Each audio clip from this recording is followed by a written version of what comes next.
come on and get your kicks. Now you don't need the money when you look like that, do you, honey? That's just a jumble of numbers to you now, isn't it, after all that? But one person that did remember the numbers, Bryan Barrett, he called in on the Keith Nunley Nationwide Insurance Hotline. Keith Nunley called, make sure you're covered properly so you can focus on life and enjoy the game.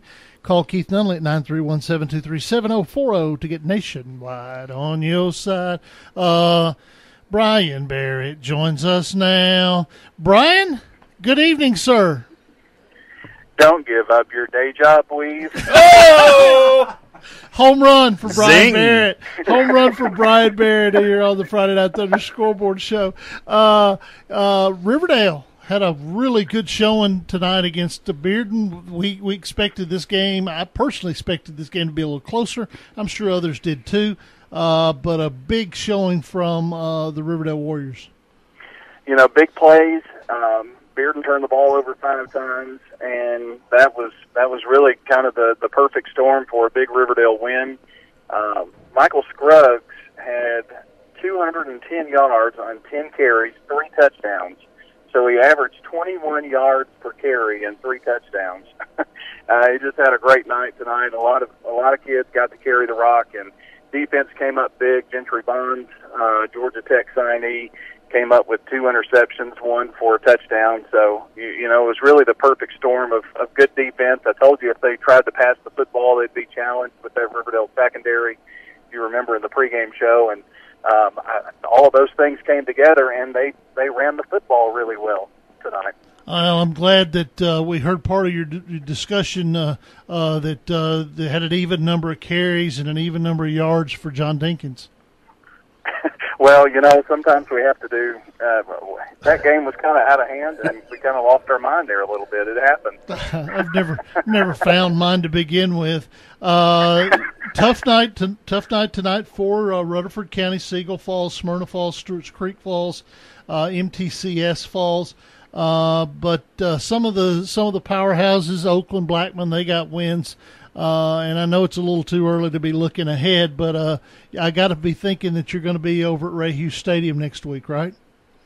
Well, we're actually going to go do the Blackman game next week. Okay. And Blackman is playing Bradley Central. I think that's a really big game. Plus, we're just trying to pick up a Blackman game and try to even things out here, hoping for a big Oakland win, and that we can carry them on through and just kind of see what happens. But I can't remember a time when we had so many teams going in that we had so many lose on a Friday night.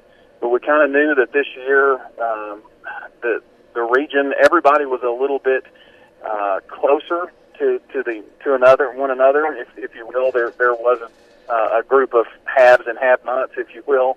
Everybody was pretty close, with Oakland kind of the cream of the crop, and some tough games.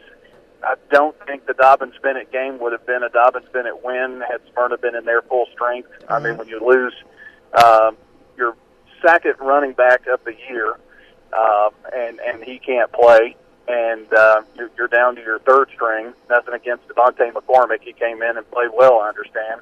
And you lose your 3-year starting quarterback. I mean, those are things that are hard to overcome. I remember Oakland had won the 98 state championship and looked like they were well on their way in 99 and lost their quarterback the week before the semifinals at Sevier County and lost that ball game. And those things happen.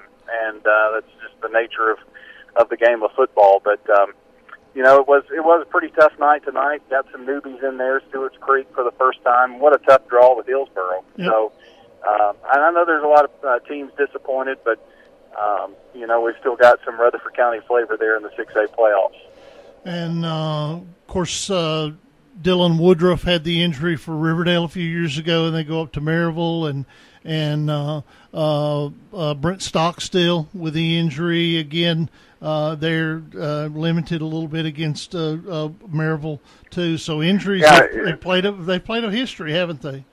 Yeah, it's the quarterfinal curse. Yeah. I mean, it almost seems like every year somebody is hurt in the quarterfinals. Smyrna had that happen to them, and last year was the first year that Oakland went in pretty much full strength into the semifinal game. this year. If they get to that point, they'll be able to host. And I think everyone's kind of pointing to a Maryville-Oakland semifinal unless there is an upset there. But Blackman and Riverdale still have a chance to play into that. Dennis Weaver, Eric Keith, talking to Bryan Barrett of WGNS, one of the charter members of the Friday Night Thunder Radio Network. And Eric is so excited to talk to you. He's throwing things. All right, sorry. All right, so you guys are doing the Blackman game. Bradley Central, they struggled against Cookeville tonight. So how do you think about Blackman's chances next week? Well, and then you look at the game with Cookeville and that Blackman had to pull some things off late, and then they struggled with Warren County last week. They put things together tonight. I think maybe Cookeville's a little bit Jekyll and Hyde. Siegel beat them pretty soundly. So I thought that game was a little closer than I really thought it could be. But I think Bradley Central's plenty good enough. But which team are they going to bring into the Inferno? Blackman will have the place packed, a lot of students, a lot of kids there, so it'll be a hostile environment. I think it has the makings of a really good football game. And I'm guessing they're going to bang those infernal drums, aren't they? Oh, well, you've seen them and heard them, haven't you? I'm kidding. You can't beat a tom-tom in softball, but you can beat those drums. Those 55-gallon barrels. So I guess it's all relative, isn't it? Not that I've got. That's a sore subject or anything. You remember those days for sure. But yeah. I think next week's games they look pretty intriguing.